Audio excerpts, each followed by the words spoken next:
Selamat malam pemirsa, senang sekali saya Balkis Manisang berjumpa lagi di Perempuan Bicara selama 1 jam ke depan. Kita akan membahas topik yang hangat di masyarakat dan penting untuk kita dengarkan perspektif-perspektif dari para narasumber dan mungkin Anda juga akan tahu ini sudah sangat viral sekali di masyarakat ya, tagar percuma lapor polisi. Sudah menggema di media sosial dan buntut dari penghentian kasus dugaan pemerkosaan 3 anak di Luwu misalnya, Sulawesi Selatan yang mencuat ke publik, itu tidak hanya di Luwu Timur saja, namun ada juga kasus tentang pedagang yang dianiaya di Medan.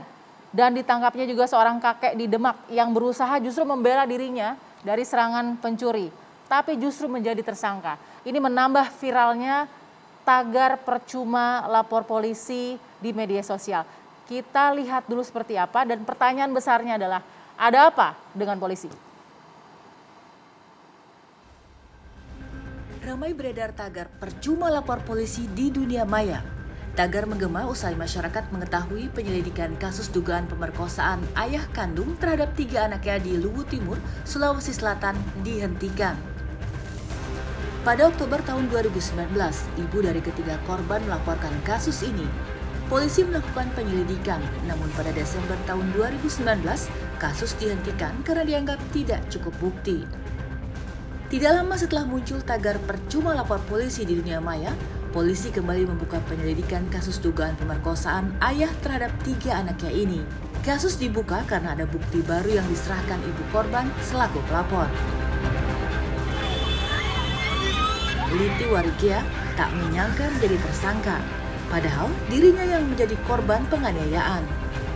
Pertama dapat surat panggilan dari kami dengan anakku, udah kami hadiri. Udah selesai kami hadiri, datang lagi surat panggilan dari kedua. Bukan surat panggilan itu, surat tersangka. Kasus ini berbuntut dengan pencopotan Kanit Reskrim dan Kapolsek Percut Seituan, Medan, Sumatera Utara. Kasminto, pria berumur 74 tahun ini juga tak menyangka menjadi tersangka. Kasminto dianggap menganiaya pria yang diduga pencuri ikan. Menurut Kasminto, perlawanannya untuk membela diri karena pencuri ikan sempat menyetrumnya. Beberapa kali juga terjadi pencurian ikan di tambak ikan yang dijaganya. Kinerja polisi banyak disorot beberapa hari terakhir. Mulai dari bela diri yang berujung masuk bui, serta penyelidikan kasus yang tidak usai. Tagar percuma lapor polisi di dunia maya menjadi evaluasi. Apakah masyarakatlah sanksi terhadap kinerja polisi yang abai? Dengan pengantar tadi kita akan berdiskusi malam ini bagaimana kinerja polisi yang justru sudah berturut-turut ya kejadian viral demi viral lainnya kemudian mencuat di tengah-tengah masyarakat. Saya tidak hanya akan sendiri, hari ini spesial juga ada perempuan-perempuan hebat yang tentu punya background masing-masing, kompeten di bidangnya. Saya harus perkenalkan satu-satu ya. Ada Mbak Devi Rahmawati sebagai pengamat sosial. Mbak Devi apa kabar? Baik Mbak, insya Allah baik. Alhamdulillah. Oke, kita juga ada Mbak Asfinawati, aktivis HAM. Apa kabar Mbak Asfi? Baik Mbak Balkis, terima kasih. Alhamdulillah, terima kasih Mbak Asfi. Dan juga ada Shirley Anavita sebagai influencer muda yang sudah hadir di sini. Terima kasih Shirley. Terima kasih Mbak Balkis. Apa kabar? Sehat, baik. Syukur. Sehat ya? Baik, Alhamdulillah. Dan kita juga harus mengundang ini yang sangat spesial malam hari ini. Kita memang ingin mendengar perspektif perempuan dan membuka forum untuk perempuan di Perempuan Bicara. Tapi karena kasus yang berturut-turut ini terjadi, tentu pertanyaan besarnya ada apa dengan polisi dan ada kinerja polisi yang harus kita perbincangkan malam hari ini. Saya juga akan memperkenalkan yang sudah hadir melalui virtual ya, secara virtual, yaitu Pak Kombes Pol Ahmad Ramadan sebagai Kabak Penum Divisi Humas Polri. Apa kabar Pak Ahmad Ramadan? Alhamdulillah, baik Mbak. Assalamualaikum warahmatullahi wabarakatuh. Waalaikumsalam warahmatullahi wabarakatuh. Terima kasih Pak Ahmad sudah memberikan waktunya kepada Perempuan Bicara malam hari ini. Kita ketahui bersama tadi di pengantar ya Pak Ahmad ya, ini demi berturut-turut begitu ya, kita lihat viral dan kemudian viral lagi, ada kasus yang beda ya di beberapa wilayah di Indonesia. Pak Ahmad sendiri melihat tagar percuma lapor polisi, itu seperti apa sih Pak? Kalau kita boleh tahu dulu sedikit. Pertama akan saya sampaikan bahwa kami menganggap hal tersebut sebuah kritik demi majunya institusi Polri. Kami menganggap sebuah kritik adalah masyarakat masih mencintai dan masih menginginkan bahwa Polri-nya bekerja secara profesional, transparan, dan akuntabel.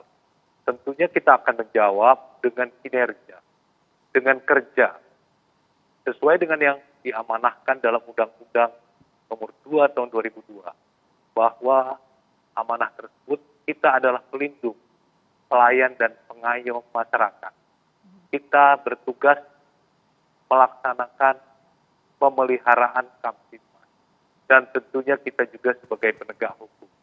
Tentu penegakan hukum tersebut ada kaitannya dalam rangka melindungi, melayani, dan mengayomi masyarakat. Tentu hal-hal tersebut kita akan merespon dengan apa yang diinginkan oleh masyarakat. Ketika masyarakat menginginkan bahwa penegakan hukum itu harus dilaksanakan, kita akan melaksanakan secara prosedural, transparan, dan akuntabel. Demikian, Pak. Ya, yang kita tahu Pak Ahmad, ini kan tagar percuma lapor polisi seperti bentuk luapan kekesalan juga dari masyarakat dan netizen juga ya, yang bergerak secara lini masa begitu atas kinerja polisi soal kasus dugaan pemerkosaan ya di Luwu Timur, Sulawesi Selatan. Ini juga sudah diantisipasi atau sudah terasa sebenarnya oleh Pak Ahmad juga dan pihak polisian? Barangkali kami harus meluruskan, kasus tersebut telah dilakukan secara prosedural. Mungkin harus diberikan pemahaman. Kasus tersebut yang di Luwu Timur terjadi 2 tahun yang lalu, di mana dilaporkan ada kasus percabulan 3 anak di bawah umur. Dan kasus itu direspon oleh kepolisian, dalam hal ini Polres Luwu Timur. Oke. Saat diterima, direspon, dan korban pada saat itu telah dilakukan visum. Setelah dilakukan visum, hasil keluar tidak ada kelainan. Kemudian untuk meyakinkan kembali, maka tanggal 24 September 2019 dilakukan visum kembali dan hasilnya tidak ada kelainan. Kemudian secara mandiri, ibu dari korban memeriksakan ke dokter di salah satu rumah sakit swasta yang ada di Sorowako. Namun, hasil tersebut tidak pernah dikomunikasikan ke penyidik. Tiba saatnya setelah 2 tahun, muncul kasus bahwa ada kasus perkosaan yang dilaporkan ke polisi, kemudian tidak dilakukan penindakan tindak lanjut atau dihentikan penyelidikan. Nah, tentu ini adalah sebuah hasil yang berbeda, di mana pemeriksaan medis ada 3 kali, tanggal 9, kemudian tanggal 24, kemudian tanggal 31, jarak yang berbeda. Semua pemeriksaan dilakukan oleh tim medis. Nah, tentu kita harus melakukan pemeriksaan kembali. Respon dari Polri bahwa kasus tersebut kita buka kembali, ya. Maka Bareskrim telah menurunkan tim asistensi, tim supervisi, dan kasus ini dibuka kembali dengan fokus tanggal 24 sampai dengan 31. Jadi ini kasusnya kejadian tanggal 24, 31.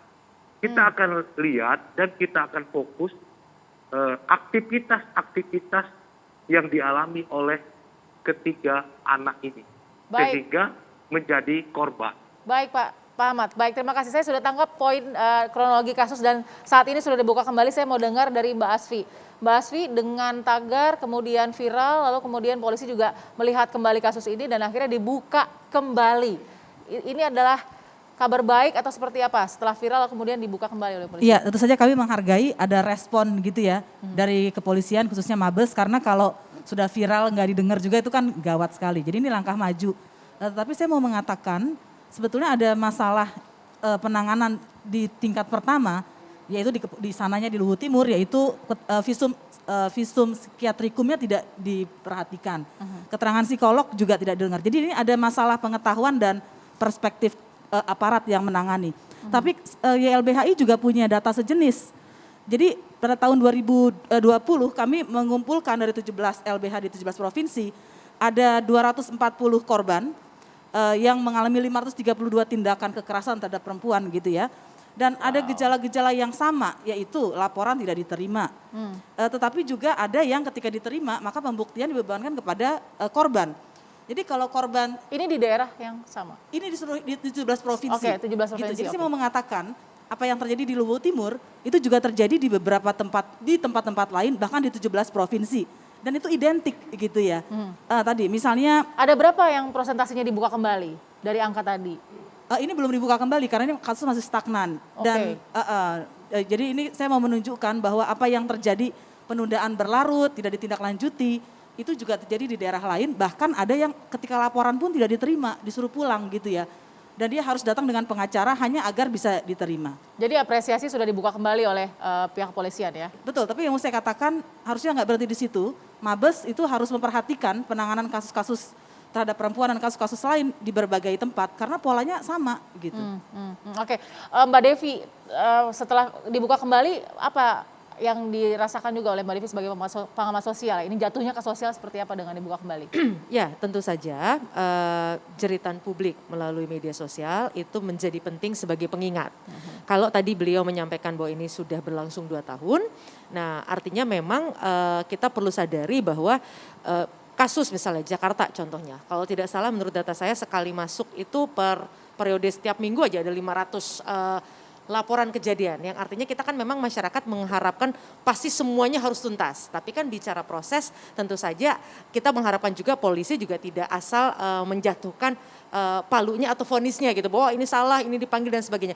Kita bisa pahami posisi polisi yang juga sangat berat, artinya kasus yang masuk banyak tapi juga butuh proses. Tapi tentu saja masukan melalui media sosial itu menjadi saluran yang penting juga untuk harapannya justru untuk mempercepat apapun proses yang ada.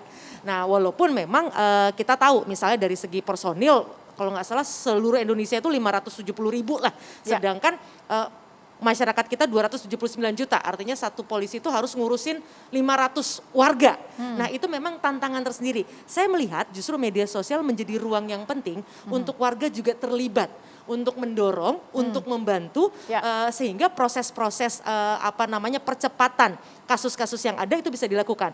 Yang menarik misalnya yang paling terkini kan soal pinjol. Itu menunjukkan bahwa kerjasama polisi dan masyarakat itu terjadi. Bagaimana atau juga kasus yang kemarin barusan juga yang bagaimana seorang ibu gitu secara sosial ada masalah soal anaknya yang terjebak pada kasus prostitusi. Itu kan ada kerjasama yang apik. Nah artinya bagus sekali kalau polisi kemudian memanfaatkan ruang publik yang luas ini untuk mengingatkan mereka bahkan memberikan informasi. Jadi kalau saya mendorong terus bahwa upaya masyarakat untuk terus mengingatkan ini harus terus dilanjutkan karena mengingat banyak sekali kasus yang harus dibantu diselesaikan. Saya masih ada pertanyaan soal itu karena memang kasus ini kan sudah dibuka sebelumnya. Jadi bukan kasus yang tidak tercium begitu oleh pihak kepolisian. Apakah 17 provinsi tadi jawabannya harus menyentuh media sosial untuk kemudian mendapat perhatian? Kita akan sambung setelah ini ya. Tetap di Perempuan Bicara.